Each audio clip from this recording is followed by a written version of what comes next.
The crystal chandelier cast dancing shadows across the marble floor of our grand ballroom, each facet catching the light like tears frozen in time. 200 guests in their finest attire filled the space. Friends, family, colleagues, all gathered to celebrate 15 years of what they believed was marital bliss. I stood at the center of it all, and my emerald silk gown, the one Daryl had said, made my eyes sparkle like precious stones. How naive I had been to believe his compliments still held meaning. The orchestra played softly in the background as Daryl raised his champagne flute, his practiced smile gleaming under the warm lights. At 38, he was still devastatingly handsome, the kind of man who commanded attention when he entered a room. His dark hair was perfectly styled, his tuxedo impeccable, his confidence radiating like heat from a fire. Ladies and gentlemen, his voice boomed across the room, silencing conversations. Thank you all for joining us tonight to celebrate 15 wonderful years of marriage. The crowd turned toward us, glasses raised, faces beaming with anticipation. Our children, Pamela, 13, and Lawrence, 11, stood nearby, their faces glowing with pride for their father. They had no idea what was coming. Neither did I at that moment. But then Daryl did something that shattered my world into a million irreparable pieces. He walked away from me. His footsteps echoed across the marble as he strode toward the corner where she stood. My best friend of 20 years, Nicole, beautiful blonde Nicole with her perfect smile and her designer dress that cost more than most people's monthly salary. Nicole, who had held my hand through morning sickness, who had been Pamela's godmother, who had cried with me through my mother's funeral. Nicole, who had been sleeping with my husband for God knows how long. Daryl dropped to one knee in front of her, pulling out a velvet box that made my engagement ring look like a trinket from a cereal box. The diamond inside caught the light and threw rainbows across the stunned faces of our guests. Nicole, he said, his voice carrying across the now silent ballroom. You are the love of my life. Will you marry me? The gasp that rippled through the crowd was like a physical blow. I felt my legs buckle, my hand instinctively reaching for the nearest table to steady myself. Pamela's cry of, "Daddy, no," pierced the air like a knife, followed by Lawrence's confused sobs. But Nicole smiled. Yes, she whispered, though her voice carried in the deadly silence. Yes, Daryl, I will. As he slipped the ring onto her finger as they embraced while 200 people watched in horror as my children's world crumbled around them, that's when I saw them. The front doors of the ballroom had opened silently, and 3 figures stood framed in the doorway like harbingers of justice. 2 police officers in uniform, their faces stern and professional. And between them, a man I hadn't seen in over a decade, Daryl's father, Herbert Adams. At 72, Herbert was still an imposing figure. Silver-haired, impeccably dressed, with the kind of presence that came from building a billion-dollar empire from nothing. His steel-gray eyes swept the room, taking in the scene with the calculating gaze of a man who had destroyed competitors with less provocation than this. Daryl was still on his knee, still holding Nicole's hand when he noticed the sudden shift in the room's energy. Heads were turning, whispers growing louder. He followed their gaze to the doorway, and when his eyes landed on his father, the color drained from his face like water from a broken dam. The champagne flute slipped from Nicole's fingers, shattering against the marble floor in a crystalline explosion that seemed to echo forever. Daryl's mouth fell open, his confident mask finally slipping to reveal the terrified boy beneath. Dad, he whispered, though the word barely made it past his lips. Herbert Adams stepped forward, his footsteps measured and deliberate. The police officers flanked him, their hands resting casually on their belts. The crowd parted like the Red Sea, sensing something momentous was about to unfold. And in that moment, as my husband's face went white as snow, as Nicole's hand flew to her throat in a gesture of pure panic, as my children looked between their father and grandfather with confusion and fear, I allowed myself the smallest of smiles. The trap had been set months ago. Tonight, it would finally spring shut. But to understand how we arrived at this moment, we need to go back to the beginning of the end when I first discovered that my perfect life was built on foundations of lies and betrayal. Before we rush back in, please tell us in the comment which country you are watching this video. We love knowing where our global family is tuning in from.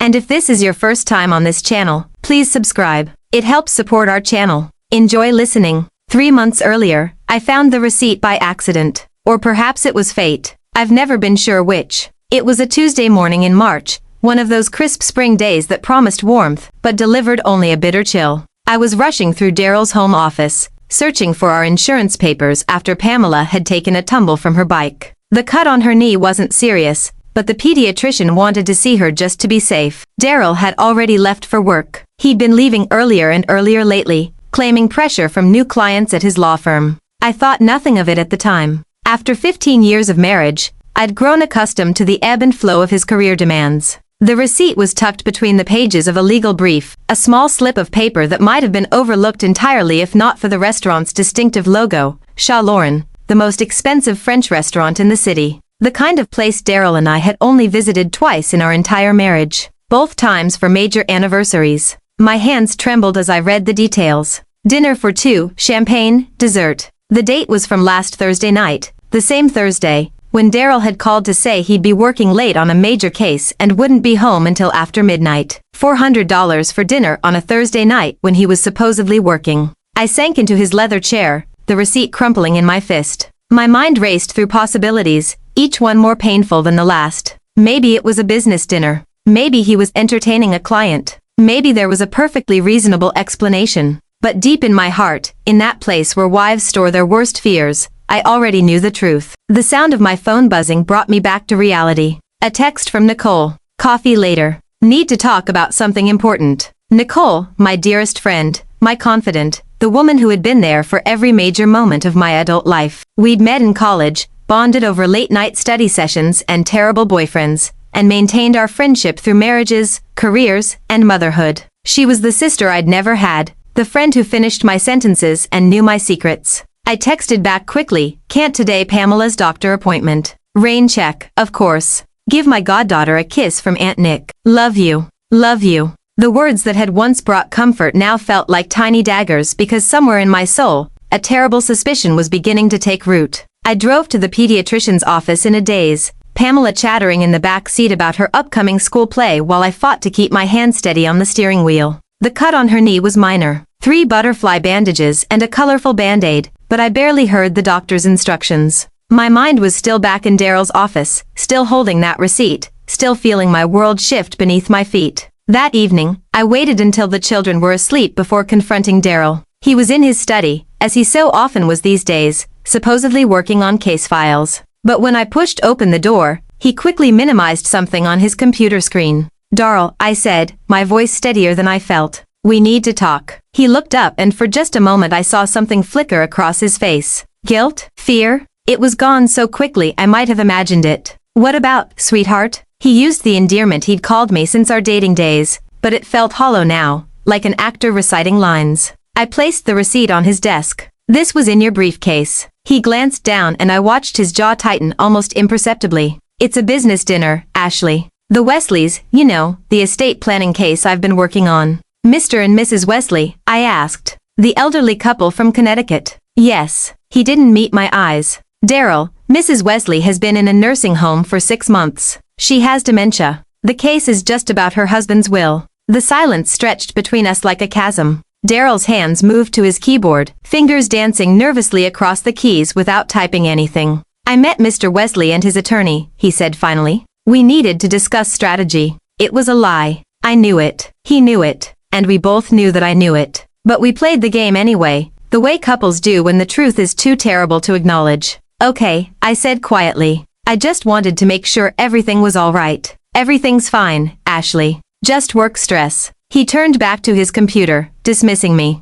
You should get some sleep. You look tired. I left his office feeling like a stranger in my own home. The hallway that had once felt warm and welcoming now seemed cold and foreign. Family photos lined the walls. Daryl and me on our wedding day, laughing children, holiday gatherings, vacations to the beach. All of it felt like evidence of a life that maybe had never been real. I found myself in Pamela's room watching her sleep. At 13, she was beginning to look more like me. The same dark hair, the same stubborn chin. But she had Daryl's eyes, those deep brown eyes that had first captivated me in college. Would she inherit his capacity for deception as well? Lawrence's room was next. At 11, he still slept with his favorite stuffed elephant, the one Nicole had given him for his first birthday. He was Daryl's mini-me in so many ways. His confidence, his charm, his ability to make friends easily. I wondered if he would grow up to break hearts the way his father was breaking mine. That night, I lay awake staring at the ceiling while Daryl slept peacefully beside me or pretended to sleep. I was no longer sure I could tell the difference. The man I'd loved for 15 years, the father of my children, the person I had trusted with my whole heart, had become a stranger. But the worst part wasn't the lie itself. It was the growing certainty that this was just the beginning.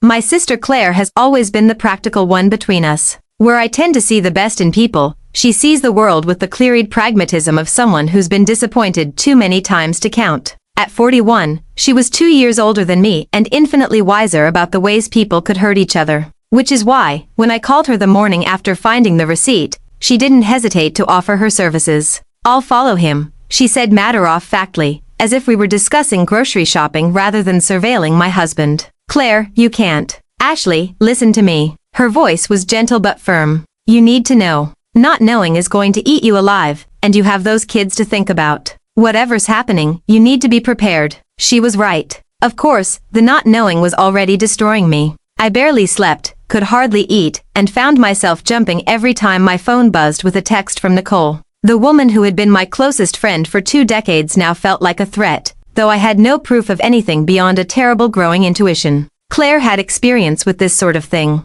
Her ex-husband had cheated on her with his secretary, a cliché so painful it was almost funny. She'd hired a private investigator who'd provided her with enough evidence to ensure a favorable divorce settlement. She'd learned to be suspicious to look for the signs she'd missed the first time around. "What if I'm wrong?" I asked, clutching my coffee cup like a lifeline. We were sitting in my kitchen, the morning light streaming through windows that Daryl had insisted we install during our last renovation. What if it really was a business dinner? Claire reached across the table and took my hand. "Then you'll apologize to Daryl for doubting him and you'll have peace of mind." "But Ashley," she paused, studying my face. "You don't really think you're wrong, do you?" I couldn't answer because she was right. Deep down, in the place where wives store their darkest fears, I already knew. The late nights, the sudden increase in business trips, the way Daryl had started guarding his phone like a state secret. The distance that had grown between us, so gradual, I'd barely noticed until it had become a chasm. And Nicole.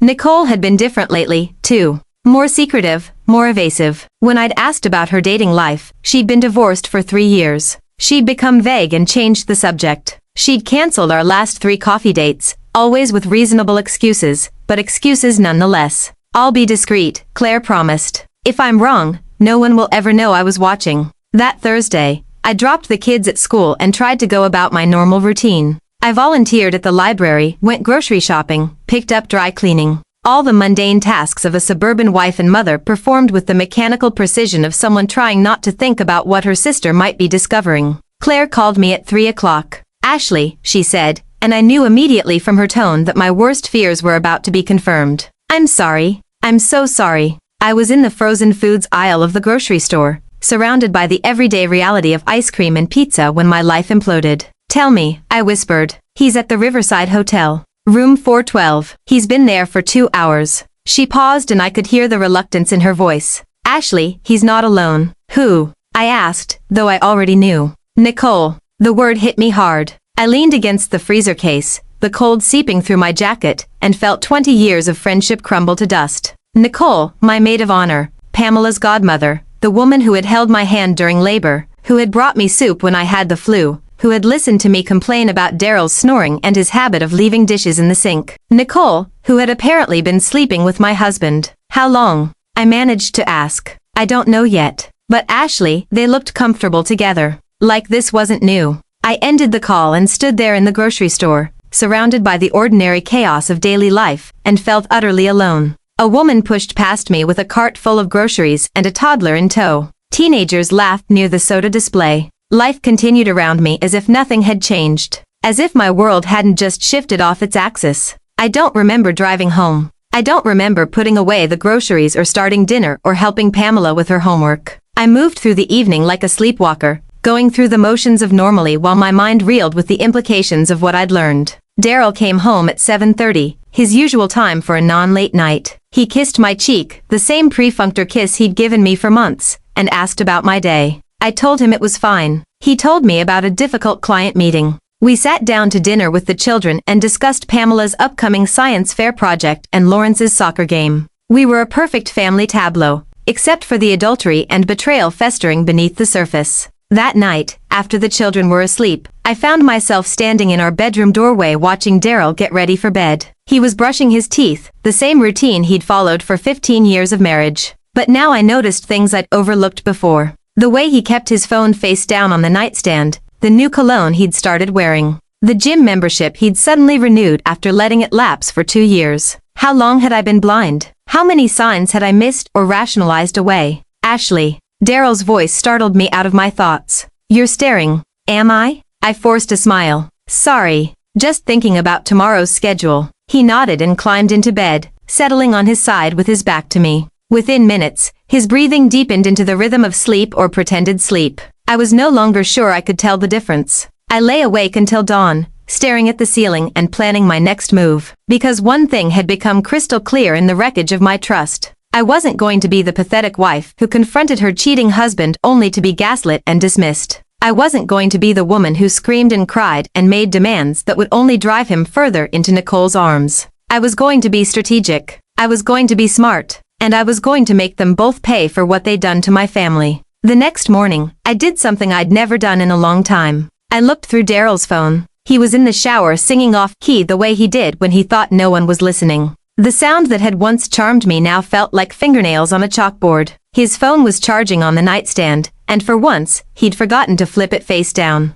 My hand shook as I picked it up. The lock screen showed several notifications, texts from his law firm, a missed call from his brother, and 3 messages from men with heart emojis. The passcode. I tried his birthday, then mine, then the kids. Nothing. My heart was hammering so hard I was sure Daryl could hear it over the running water. Then, on impulse, I tried Nicole's birthday. The phone unlocked. The betrayal hit me like a second wave. He'd changed his passcode to Nicole's birthday. Not mine, not our anniversary, not our children's birthdays, hers. I scrolled through their text messages, each one a dagger to the heart. N can't wait to see you tonight. Room 412 again. Daryl always told Ashley I have a client dinner. And she doesn't suspect anything, does she? Daryl, no. She's too trusting. Sometimes I think she'd believe anything I told her. N good. I felt guilty lying to her yesterday about coffee, but it was worth it for those 2 hours in bed with you. Daryl, only 2 more months until the anniversary party.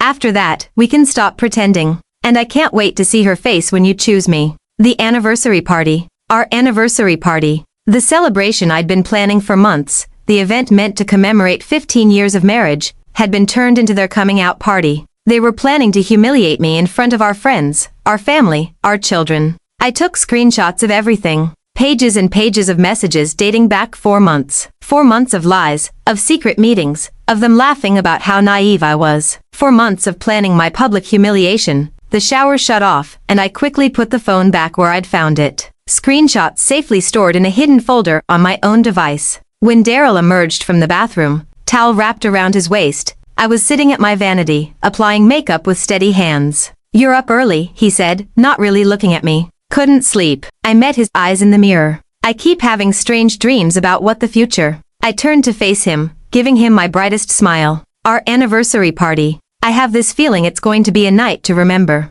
Something flickered across his face. Guilt perhaps, or excitement about his planned betrayal. I'm sure it will be. After he left for work, I called Claire. I need a lawyer, I said without preamble. The best divorce attorney in the city. Money is no object. Ashley. They're planning to humiliate me at our anniversary party. In front of everyone we know, in front of our children. My voice was steady, but inside I was burning with a fury I'd never felt before. I'm not going to let that happen. What are you thinking? I'm thinking that if Daryl wants to play games, I'll play games. But I'm going to win. The lawyer Claire recommended was a woman named Margaret, a partner at one of the city's most prestigious firms. Her reputation was legendary. She'd handled the divorces of senators, celebrities, and Fortune 500 CEOs. Her consultation fee alone was more than most people spent on groceries in a month. I didn't care. Margaret's office was located on the 40th floor of a gleaming downtown skyscraper. Floor-to-ceiling windows offered panoramic views of the city while expensive art and diplomas lined the walls. She was younger than I'd expected, mid-40s, impeccably dressed with the kind of sharp intelligence that radiated from her dark eyes. Mrs. Adams, she said, gesturing for me to sit in one of the leather chairs facing her massive desk. Your sister mentioned you might need my services. I told her everything, the receipt, the phone messages, the anniversary party plot. I showed her the screenshots, watching her eyebrows rise slightly as she scrolled through the evidence. This is quite damning, she said finally. Your husband has been remarkably careless with his communications. That's good for us. What are my options? Several. We could file for divorce immediately. Seek emergency custody orders. Freeze joint assets. Standard procedure in cases of adultery. She leaned back in her chair, studying me. But you don't want standard procedure, do you? No, I said firmly. I want them to pay for what they've done. I want justice. Margaret smiled, and it was the smile of a predator who just spotted prey. Then we're going to need to be creative. Tell me, what do you know about your husband's family finances? The question caught me off guard. His family finances.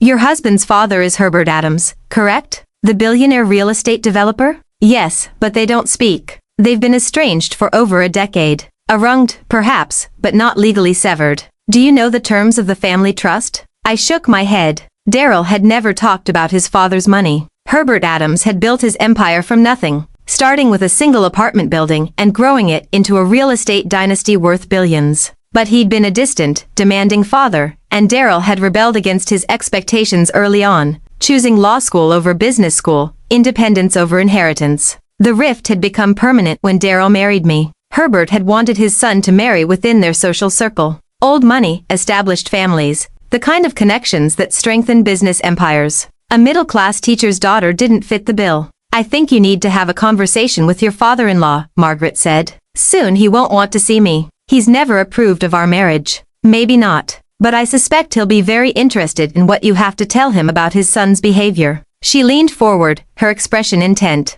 Mrs. Adams, there's something you need to understand. This isn't just about your marriage anymore. This is about your children's future, your financial security, and yes, about making sure the people who betrayed you face consequences for their actions. What are you suggesting? I'm suggesting that sometimes the best revenge is letting people destroy themselves. Your husband and his mistress are planning to humiliate you publicly. What if we let them? What if we let them think they're winning right up until the moment when everything falls apart? The idea was dangerous, risky. It would mean enduring weeks of continued betrayal, pretending ignorance while they plotted against me. It would mean trusting that justice would ultimately prevail. But the alternative, confronting them now, fighting a messy divorce battle while they painted me as the bitter ex-wife, held no appeal. What do you need from me? I asked. Everything. Phone records, financial statements, social media accounts, witness testimony, and most importantly, that conversation with Herbert Adams. I left Margaret's office with a sense of purpose I hadn't felt in months. For the first time since discovering the receipt, I felt like I had some control over my situation. I was no longer the naive wife, blindly trusting while her husband plotted betrayal. I was a woman with a plan. Herbert Adams's estate sat on 50 acres of manicured grounds in the most exclusive suburb of the city. The mansion itself was a monument to success. Georgian architecture with modern amenities, surrounded by gardens that required a team of landscapers to maintain. I'd been there exactly 3 times in 15 years of marriage. Once when Daryl and I announced our engagement, once when Pamela was born, and once for Herbert's 70th birthday party. Each visit had been strained and uncomfortable. Herbert tolerated me because I was the mother of his grandchildren, but he'd never hidden his disappointment in his son's choice of wife. I was too common, too ordinary, too far removed from the social circles that mattered in his world, which made this visit all the more nerve-wracking. I sat in my car outside the wrought iron gates, gathering courage while speaking into my phone with Margaret. Remember, she said, you're not asking for his help. You're providing him with information he needs to know about his son's behavior. Let him draw his own conclusions about what to do with it. What if he doesn't believe me? Then we proceed with Plan B. But Ashley, I've researched Herbert Adams extensively. He's many things. Demanding, ruthless, unforgiving, but he's not stupid. And he values loyalty above almost everything else. What Daryl is doing, it won't sit well with him. I ended the call and pressed the intercom button at the gate. A butler's voice crackled through the speaker. Mrs. Adams to see Mr. Adams, I said, my voice steadier than I felt. There was a long pause. Then, one moment, please. The gate swung open with mechanical precision, and I drove up the winding driveway toward the mansion. My hands were sweating despite the car's air conditioning, and I could feel my heart hammering against my ribs. Herbert himself answered the door, which surprised me.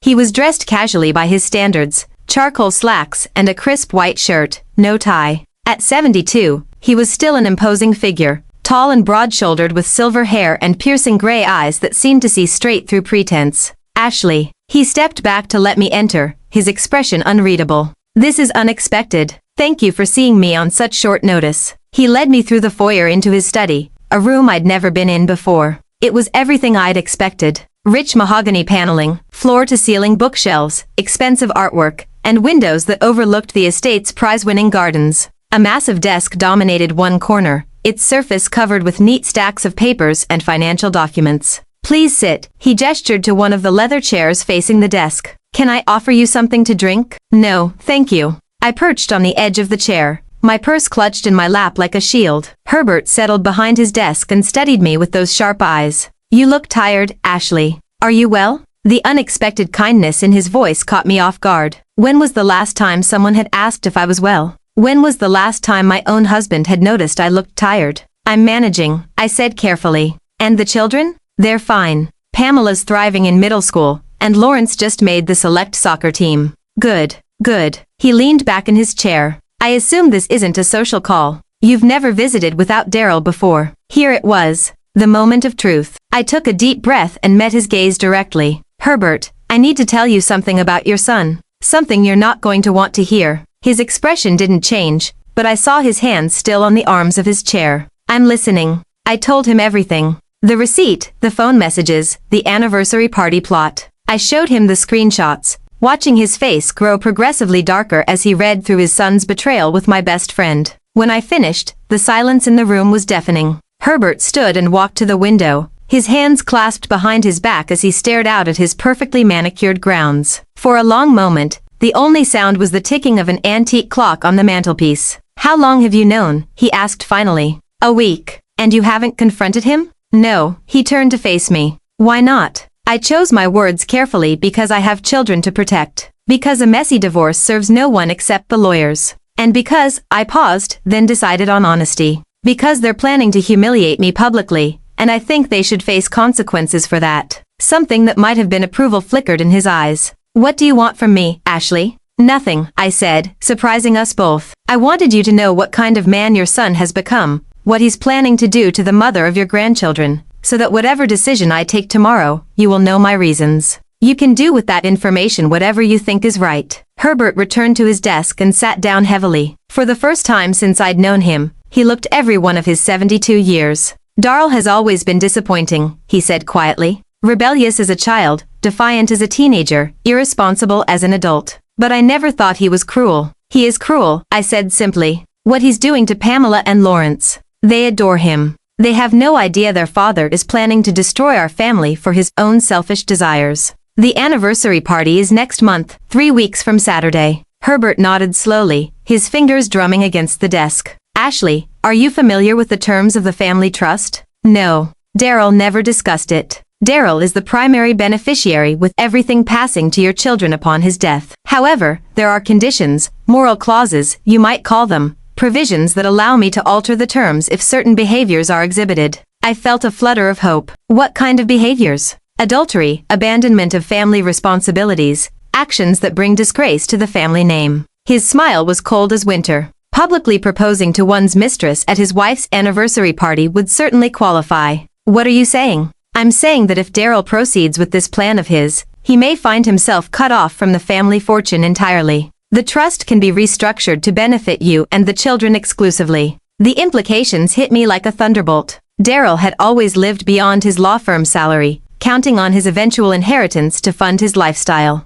Without access to the family money, he'd be financially ruined. I sat back in my chair, overwhelmed by the sudden shift in my circumstances. An hour ago, I'd been a betrayed wife with limited options. Now, I was potentially the primary beneficiary of a billion-dollar trust. "Why are you helping me?" I asked. Herbert's expression softened slightly. "Because in 15 years of marriage to my son, you've been a good wife and an excellent mother. Because you came here today not to ask for my help, but to do what you thought was right. And because," he paused, his voice growing quiet, "because I failed as a father. I raised a son who thinks he can betray and humiliate the people who love him without consequences. It's time he learned otherwise." "What happens next?" "Next, you go home and pretend this conversation never happened. You plan your anniversary party. You smile and play the loving wife. And when Daryl and your friend reveal their true colors in front of everyone you know, they'll discover that actions have consequences." I stood to leave, feeling lighter than I had in weeks. As I reached the door, Herbert called my name. "Ashley." "The children, Pamela and Lawrence. They're welcome here anytime. Regardless of what happens between you and Daryl, they're my grandchildren. They'll always have a place in this family." I nodded, not trusting my voice to remain steady. As I drove away from the estate, I felt something I hadn't experienced in months. Hope. The trap was set. Now all I had to do was wait for my husband and best friend to walk into it. The next 3 weeks were the most difficult of my life. Every morning, I woke up next to a man who was planning to humiliate me in front of everyone I cared about. Every evening, I sat across from him at dinner, watching him smile at our children while secretly plotting to destroy their family. And every day, I had to pretend I knew nothing. The hardest part wasn't Daryl's betrayal. I'd already processed that grief, worked through the anger with Margaret and my sister Claire. The hardest part was Nicole. She called every few days, her voice bright with false friendship, asking about party preparations or wanting to chat about trivial things. Each conversation was torture. Listening to her laugh and joke while knowing she was sleeping with my husband, knowing she was looking forward to my public humiliation. "I'm so excited for the party," she gushed during one particularly painful phone call. "It's going to be such a magical night. I just have a feeling something amazing is going to happen. I'm sure it will be memorable," I replied, my voice steady despite the fury burning in my chest. "You sound tired, honey. Are you okay?" The fake concern in her voice made me want to scream. Instead, I forced a laugh. "Just party planning stress. You know how it is." "Well, don't worry about a thing. It's going to be perfect. Daryl is so lucky to have you." After I hung up, I sat in my kitchen and cried. Not from sadness, but from pure rage. How dare she? How dare she pretend to care about me while stabbing me in the back? How dare she call my husband lucky while she was stealing him away? But I pulled myself together, wiped my tears and continued planning the party that would become their downfall. The guest list had grown to 200 people. Daryl's colleagues from the law firm, our neighbors, college friends, my family, Nicole's family. Even some of Herbert's business associates had agreed to attend, though Daryl didn't know his father would be there. I told him Herbert was traveling abroad on business. The catering was arranged. 5 courses of elegant food that no one would remember after what was about to happen. The orchestra was booked, the flowers ordered, the decorations planned. Every detail perfect for what Daryl and Nicole thought would be their triumph. I threw myself into the preparations with manic energy, partly because it gave me something to focus on besides my rage, and partly because I wanted everything to be flawless when their world came crashing down. The children helped with excitement that broke my heart. Pamela designed place cards with beautiful calligraphy, chattering about how romantic it was that Mom and Dad were celebrating 15 years of love. Lawrence picked out his suit with the seriousness of a diplomat choosing formal wear, proud to be part of his parents' special day. They had no idea what was coming. I told myself it was better that way. They'd be shocked, but at least they wouldn't spend weeks dreading it. Still, watching their innocent excitement felt like swallowing broken glass. "Mom," Pamela said one evening while we were addressing invitations, "do you think I'll have a marriage like yours and Dad's someday?" I paused in my writing, fighting back tears. "I hope you'll have something even better, sweetheart. I hope you'll find someone who loves you completely and would never hurt you." "But Dad loves you completely, doesn't he?" "I thought he did," I said quietly. "I really thought he did." Pamela looked at me strangely, perhaps picking up on the sadness in my voice, but she didn't press the issue. Children are remarkably resilient, but they're also perceptive. I suspected both kids sensed the tension in our house, even if they couldn't identify its source. Daryl, meanwhile, was practically glowing with anticipation. He'd been working late, even more frequently, supposedly handling last-minute case preparations before taking time off for the party. I knew he was actually spending those hours with Nicole, probably planning his grand romantic gesture. He'd also been unusually attentive to me, which was perhaps the cruelest part of all. Flowers appeared on my nightstand, expensive wine with dinner, gentle kisses, good night. I realized with sick clarity that he was assuaging his guilt by being a better husband in the weeks before he planned to leave me.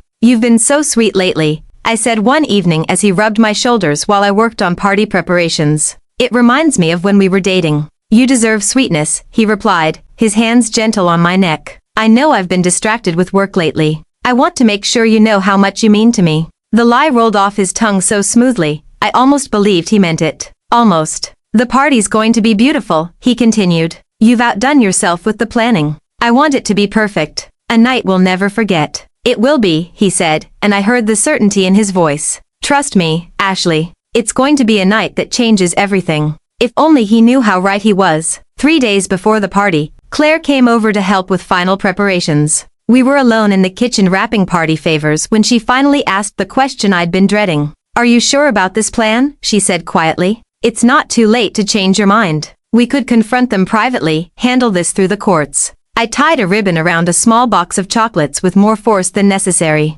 They want to humiliate me publicly. They want to destroy our family in front of everyone we know, including the children. Why should they get to do that without consequences? Because you're better than they are. Maybe. But I'm also done being the good girl who turns the other cheek. I met her eyes across the table. They made their choice, Claire. Now they get to live with the results. She nodded, though I could see the worry in her expression. What about Pamela and Lawrence? This is going to traumatize them. What Daryl is planning to do is going to traumatize them. At least this way, they'll see that actions have consequences. They'll learn that you can't just hurt people without paying a price. And if something goes wrong, if Herbert doesn't come through, if the police don't show up, then I'll handle it. I finished wrapping the favor and reached for another box. But Claire, I've spent 15 years being Daryl's perfect wife. Supportive, trusting, never questioning, never demanding too much. And where did it get me? He thinks I'm so pathetic that I'll just stand there and smile while he proposes to another woman at my own anniversary party. You're not pathetic. No, I'm not.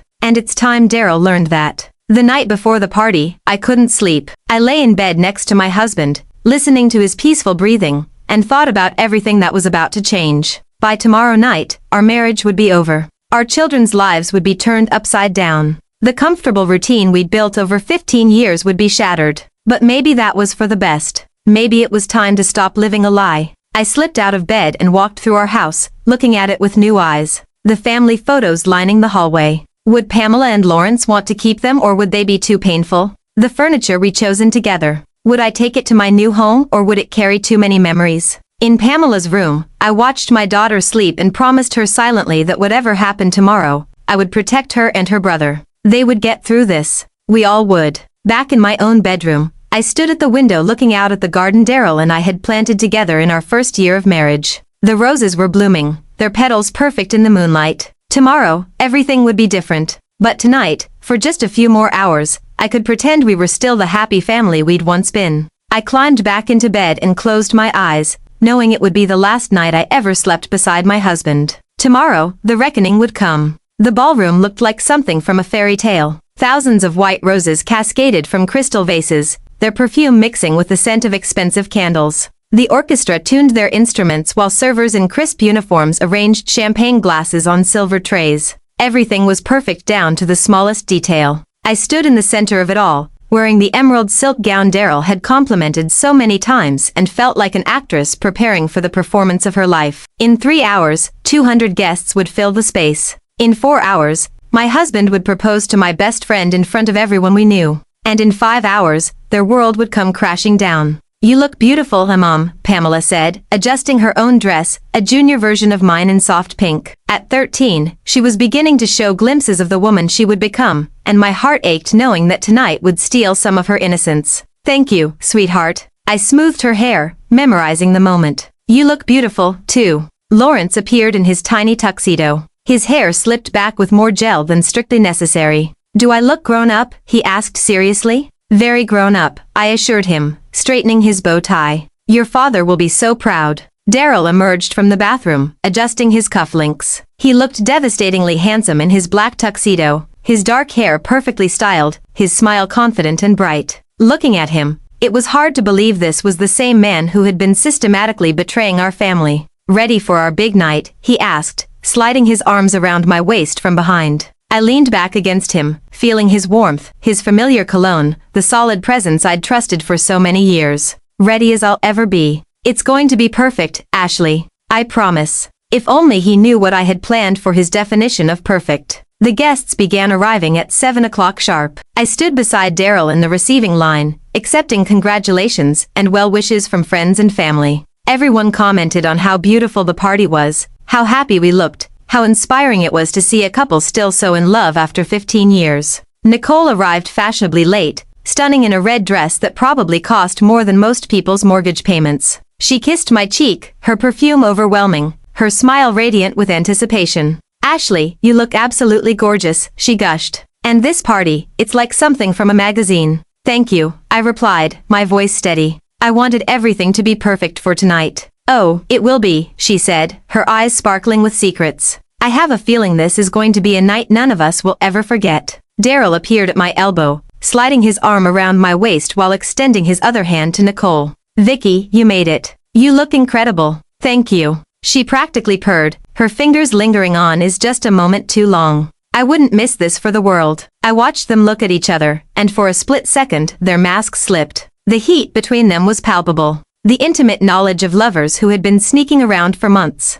Then they remembered where they were, remembered their audience, and the mask slid back into place. "I should mingle," Nicole said brightly. "But save me a dance later, Daryl." "Always," he replied. And I wanted to slap them both. The evening progressed with painful normalcy. Cocktails and conversation, laughter and music, the comfortable rhythm of a successful party. I played my role perfectly. The gracious hostess, the loving wife, the woman celebrating 15 years of marital bliss. But beneath the surface, I was counting down the minutes until everything changed. At 8:30, I excused myself and slipped away to the ladies' room, pulling out my phone to check for messages. There were 3 texts waiting for me. From Margaret Chen, "Everything is in place. Police will arrive at 9:15 sharp." From Claire, "Herbert just arrived. He's in position by the back entrance." From an unknown number, "This is Detective Morrison. We'll be at the front entrance at exactly 9:15. Are you ready?" I typed back quickly. "Ready." My hands were shaking as I returned my phone to my purse.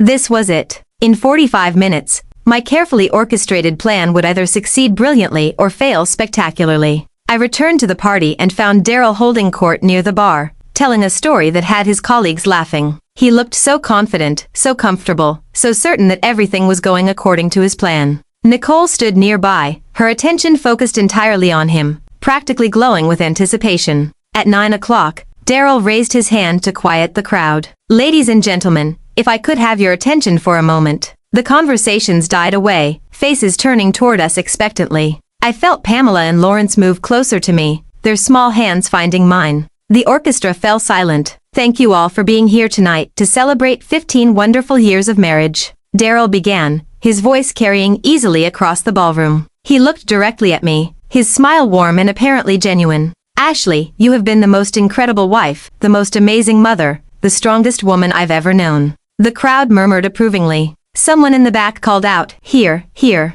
But then Daryl did something that made my blood run cold. He stepped away from me. "However," he continued, his voice growing stronger, "tonight isn't just about celebrating the past. It's about acknowledging the future." Confused murmurs rippled through the crowd. I saw my sister Claire near the back of the room, her face tight with worry. Pamela's grip on my hand tightened. Daryl walked across the marble floor, his footsteps echoing in the suddenly silent ballroom. He stopped in front of Nicole, who was trying to look surprised, but failing miserably. "Sometimes," Daryl said, his voice carrying to every corner of the room, "life gives you a second chance at happiness. Sometimes you discover that the person you were meant to be with was right there beside you all along." The gasps from the crowd were audible. Now I heard someone whisper, "Oh my God, is he really doing this?" I saw my mother's face, shocked and horrified, saw Daryl's colleagues exchanging bewildered glances. Pamela started to cry. Daryl dropped to one knee in front of Nicole, pulling out the velvet box I'd seen in his phone photos. The diamond inside caught the light and threw rainbows across the stunned faces of our guests.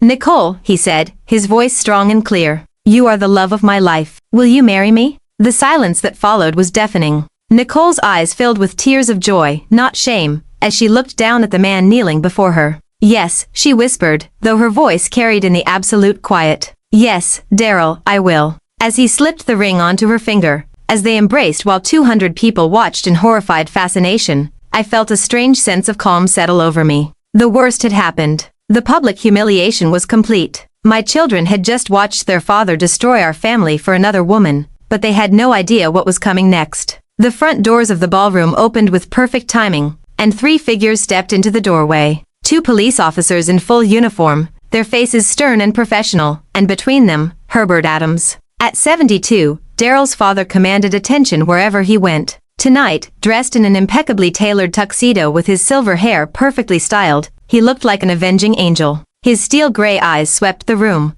taking in the scene with the calculating gaze of a man who had built an empire by reading situations quickly and acting decisively. The murmur that went through the crowd was electric. Everyone knew who Herbert Adams was, even if they'd never met him. His photo had been on the cover of business magazines for decades.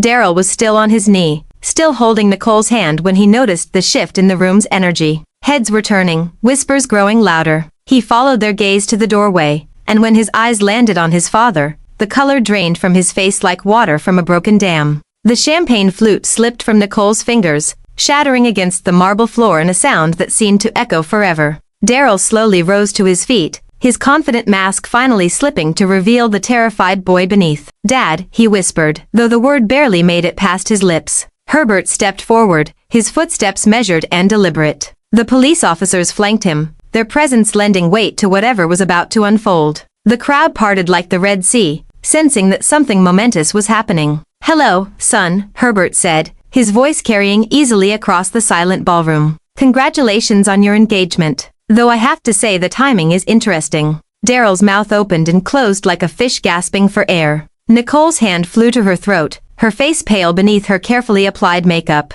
"I wasn't expecting you," Daryl managed to say. "I'm sure you weren't." Herbert's smile was sharp as a blade. "But then there are a lot of things you weren't expecting tonight, aren't there?" He reached into his jacket and withdrew a thick envelope. "Daryl, do you know what this is?" Daryl shook his head, apparently struck mute. "This is the revised family trust. You see, the trust has always contained certain moral clauses, provisions that allow me to alter the terms if the primary beneficiary engages in behavior that brings disgrace to the family name." Herbert's voice grew cold. "Publicly humiliating your wife and children at your own anniversary party certainly qualifies." The implications hit Daryl like a physical blow. I watched him sway slightly, his face going from pale to green. "As of tonight," Herbert continued, "you are no longer the primary beneficiary of the Addams Family Trust. That honor now belongs to your wife and children, the people you've chosen to betray and humiliate. Dad, please." "Furthermore," Herbert said, his voice cutting through Daryl's plea, "I've had my accountants do some investigating into your finances.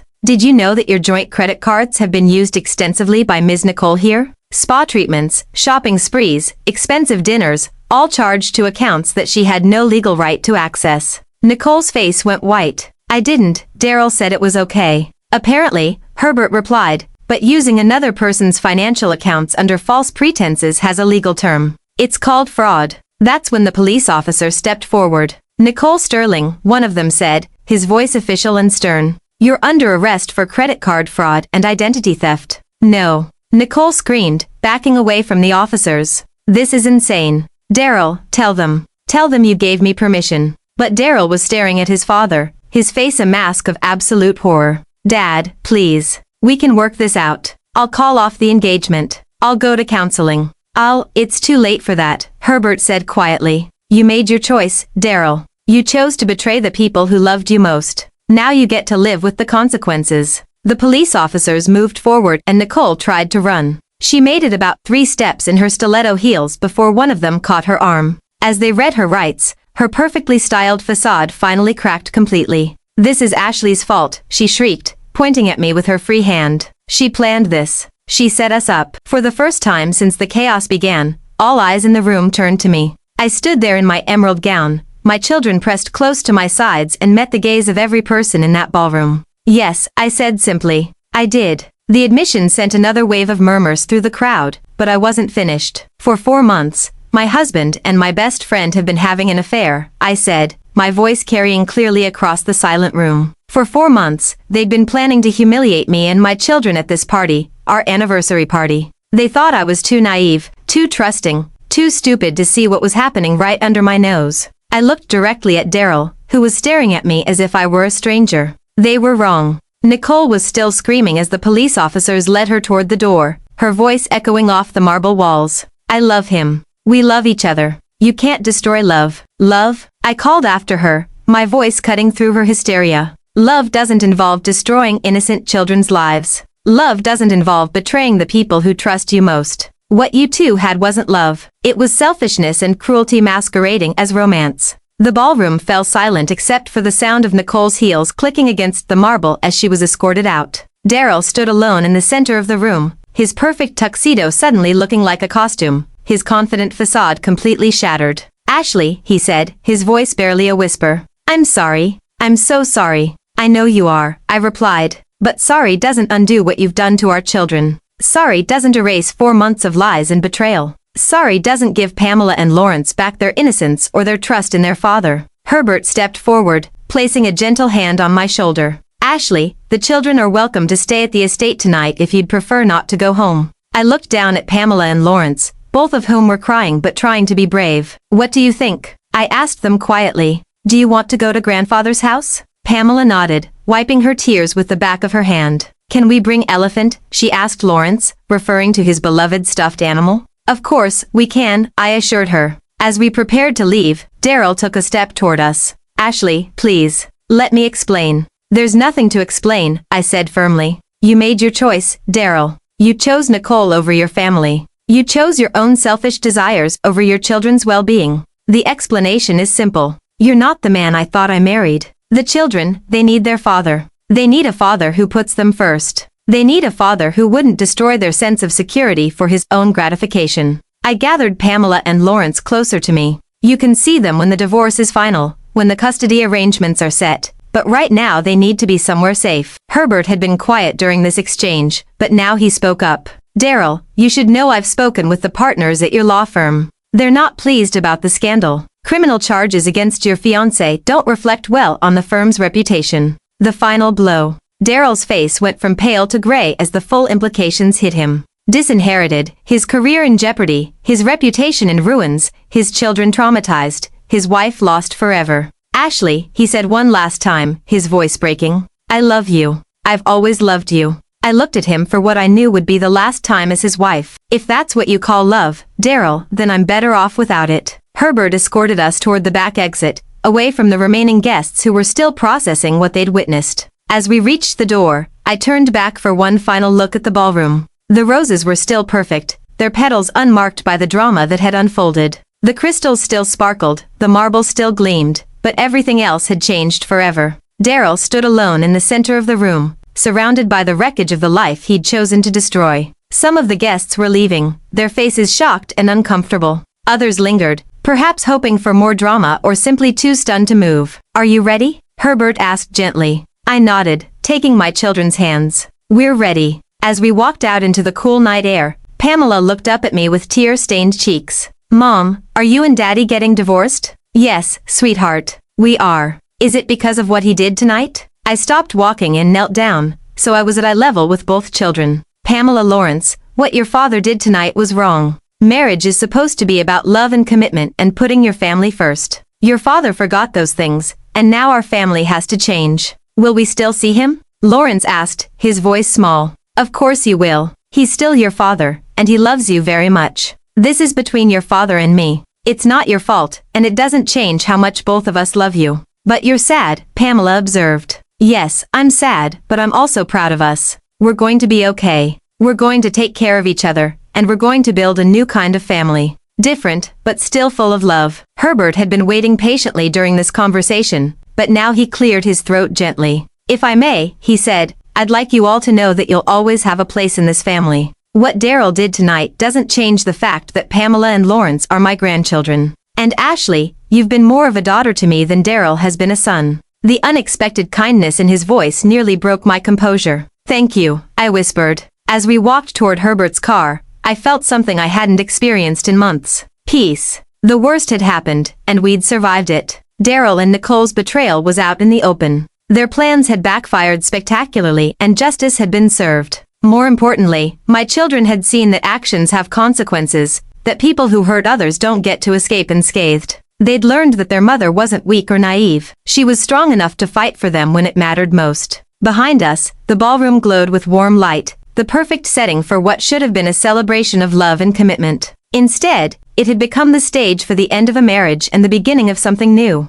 As Herbert's car pulled away from the venue, Pamela reached for my hand. Mom, yes, sweetheart, I'm proud of you. Lawrence nodded solemnly. Me, too. You were really brave tonight. I squeezed their hands and smiled through my tears. We're all going to be brave from now on. We're going to be brave and strong and honest with each other, and we're going to be happy. Promise? Pamela asked. I promise. And for the first time in 4 months, I meant it completely. The house Herbert bought for us was smaller than the mansion Daryl and I had shared, but it was ours. Truly ours. Light filled every room, and laughter echoed through the halls again. Pamela had painted her bedroom a soft lavender, while Lawrence had chosen deep blue with glow-in-the-dark stars on the ceiling. I was in the kitchen making breakfast when the newspaper arrived, folded neatly on our front step. The headline caught my eye immediately. Local attorney's license suspended following fraud scandal. The article was brief but damning. Daryl's law firm had terminated his partnership after Nicole's conviction for credit card fraud. The Bar Association had suspended his license pending a full investigation. His reputation, built over 15 years of practice, was in ruins. Nicole had been sentenced to 18 months in prison and ordered to pay full restitution. The article mentioned that she tried to claim the charges were politically motivated, part of a revenge plot by a vindictive ex-wife. The judge had been unimpressed. I folded the newspaper and set it aside without reading the rest. Their downfall was complete, but I took no pleasure in it anymore. Justice had been served, and that was enough. Pamela appeared in the kitchen, already dressed for school, her hair pulled back in a neat ponytail. At 14, she was becoming more independent, more confident. The therapy sessions we'd all attended had helped her process the trauma of that night. "Morning, Mom," she said, kissing my cheek. "Smells good. Blueberry pancakes. Your favorite." Lawrence thundered down the stairs, his backpack slung over one shoulder, his soccer cleat in his hand. He'd grown 3 in 6 months, and was finally taller than some of his teammates.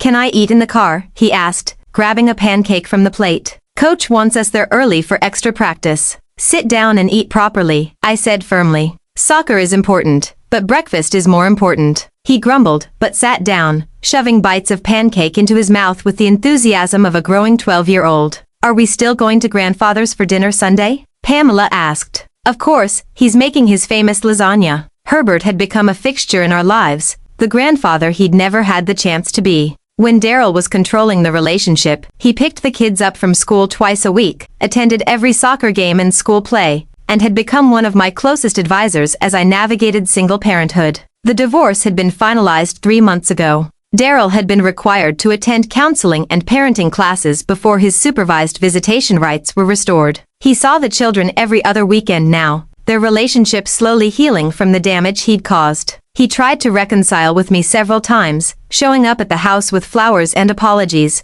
but the trust was gone, shattered beyond repair. The man who could plan to humiliate me and our children so publicly wasn't someone I could ever love again. "Mom." Lawrence looked up from his pancakes. "Tyler's parents are getting divorced, too." He asked if it gets easier. I sat down beside him, choosing my words carefully. "What did you tell him?" I told him it does get easier, but it's different. Like, we don't have family game nights with Dad anymore, but we have movie nights with just us. And grandfather comes to my games now, which is pretty cool. And I told him. Pamela added that sometimes parents think they want different things, but it's better for everyone to be honest about it. I looked at my children, these remarkable, resilient people who had survived their father's betrayal and emerged stronger. They understood now that love meant commitment, honesty, and putting family first. They understood that actions have consequences, but also that healing is possible. "I'm proud of both of you," I said, "for how you've handled everything, for how you've supported each other, for how you've grown." "We learned it from you," Pamela said simply. My phone buzzed with a text message. "Herbert, Ashley, would you be free for lunch today? There's something I'd like to discuss with you." I texted back, "Of course. Everything okay?" "More than okay. I have a proposition for you." After dropping the kids at school, I met Herbert at his favorite restaurant, not Shaw Lauren, which had permanently lost my business, but a small bistro downtown that served excellent coffee and didn't hold any painful memories. He was already seated when I arrived, reading what looked like legal documents. At 73, he was still sharp as ever, his silver hair perfectly styled, his presence commanding respect from everyone in the room. "Ashley." He stood to greet me, kissing my cheek. "You look wonderful." "Happy?" "I am happy." I realized as I said it. For the first time in a long time, I'm genuinely happy. "Good. That's what I was hoping to hear." He gestured for me to sit. "I have something to discuss with you." "Herbert, if this is about money, it's not about charity," he said firmly. "It's about business. I'm 73 years old, Ashley. I built an empire, but I won't live forever. I need someone I trust to help manage the foundation. Someone who understands what it means to fight for people who can't fight for themselves." I stared at him. "Are you offering me a job?" "I'm offering you a partnership. The Adams Foundation needs a director of family services, someone who can oversee our initiatives for women and children in crisis. The salary is substantial, the work is meaningful, and you'd be helping people who are facing situations similar to what you've been through." The offer took my breath away. "Herbert, I'm flattered, but I don't have experience. You have the most important qualification. You understand what it means to fight for your children when the odds are stacked against you. You understand what it takes to rebuild your life after betrayal. That's worth more than any business degree. I thought about it. Really thought about it. For 15 years, I'd been Daryl's wife, a role that had defined me completely. Then I'd been the betrayed wife, the victim seeking justice. Now I had the chance to be something else entirely, a woman who used her experience to help others. Would I be helping women like Nicole, too? I asked. Women who make terrible choices. Everyone deserves a second chance. Ashley. Even Nicole, when she gets out of prison, will need help rebuilding her life. The question is, are you strong enough to help people who might not deserve it? I thought about Nicole sitting in a prison cell, her perfect life destroyed by her own greed and poor choices. I thought about Daryl alone in a small apartment, his career and reputation in ruins. I thought about all the other women and children who found themselves in impossible situations, needing someone to fight for them. Yes, I said finally. I think I am. Herbert smiled, the first genuinely warm smile I've ever seen from him. Excellent. When can you start? That evening, I told Pamela and Lawrence about the job offer over dinner. Their reactions were everything I could have hoped for. That's so cool, Mom. Lawrence said, you're going to help kids like us. Kids and their moms, I corrected. Families who need someone in their corner. Will you travel? Pamela asked. Because if you do, can we sometimes come with you during summer vacation? We'll see, I said. But I was already imagining the possibilities. A new life, a new purpose, a new way to define myself that had nothing to do with being someone's wife or victim. That night, after the children were asleep, I stood in my bedroom, not ours, and looked at myself in the mirror. The woman staring back at me was different from the naive wife who had planned an anniversary party 6 months ago. This woman had steel in her spine and fire in her eyes. This woman had faced the worst betrayal imaginable and emerged not just intact but stronger. I thought about all the women out there who were living my old life, trusting completely, loving unconditionally, never imagining that the person they'd given their heart to could destroy it so callously. I thought about the women who were discovering affairs, facing public humiliation, wondering if they had the strength to fight back. I sat down at my desk and opened my laptop. The words came easily, flowing from a place of hard-won wisdom and fierce determination to the woman reading this in the dark. Maybe you found this story at 2 a.m. unable to sleep because you discovered something that changed everything.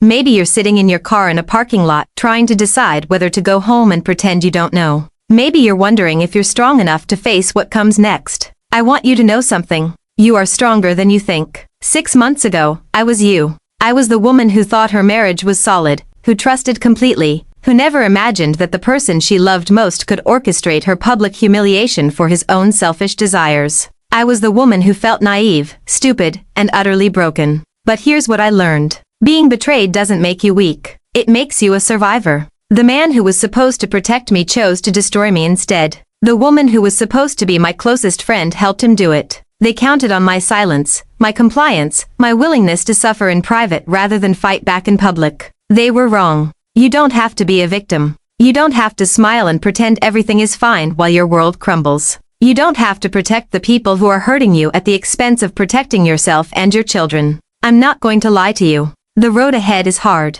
There will be nights when you cry until you have no tears left. There will be moments when you question every decision you've made. There will be people who judge you for fighting back, who tell you to be the bigger person or think of the children. But here's what they don't understand. Sometimes being the bigger person means showing your children that actions have consequences. Sometimes thinking of the children means teaching them that they deserve better than a life built on lies and betrayal. You are not responsible for fixing what someone else broke. You are not required to forgive someone who isn't truly sorry. You are not obligated to keep quiet about abuse, betrayal, or humiliation just to make other people comfortable. Your pain is valid. Your anger is justified. Your desire for justice is not vindictive. It's human. Find your allies. They might be where you least expect them. A former father-in-law who values integrity over blood relations. A sister who will help you plan your comeback. A lawyer who believes in fighting for what's right. Trust is hard when you've been betrayed, but there are still good people in the world who will stand with you.